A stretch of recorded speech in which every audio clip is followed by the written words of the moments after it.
Here it says Henry places X number of marbles into an empty bucket. Each marble has the same weight. The weight in ounces of the bucket and the marbles is calculated using this expression, and they want to know what the 8 represents. So before you get caught up in this question, trying to figure it out and placing yourself in that situation, what I recommend doing is coming up with another example, because you probably know how to do the math in your head, but it's hard to kind of translate that to an equation or an expression like this. So let's look at an example here. So I'm going to draw you a beautiful bucket. This is my bucket. So let's say my bucket weighs 40 ounces. Now I have marbles. Let's say I have 1, 2, 3, 4, 5, 6 marbles.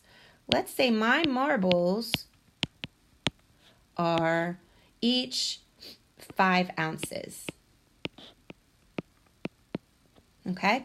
So if I want to know the weight of this entire thing, pretty easy, right? I have 40 ounces and then I have 5 ounces for each of those marbles. So the marbles, 5 ounces each, and there's 6 of them, I could say 5 plus 5 plus 5 plus 5 6 times and just add them together. But when you're adding together the same number, you could multiply instead. So if they are 5 ounces each, I'm going to multiply that by the number of marbles. So I see that those marbles total 30 ounces. So I took the weight and I multiplied by the number of marbles. So now all I need to do is add the weight of my bucket. So I'm going to add that to 40. So this is my bucket. And I see the total weight, of course, is 70. So let's think about what we did. We took the weight of the marble, of each marble, and multiplied it by the number of marbles. And then we added the weight of the bucket. Easy. So let's go back to the actual question here.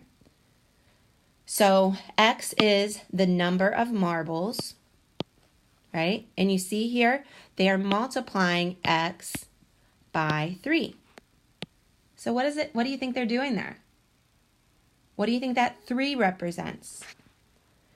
Remember, it's the number of marbles multiplied by the weight of each marble.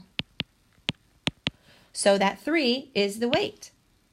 And then we are adding 8. So this 8 must be that bucket. So the answer here is B.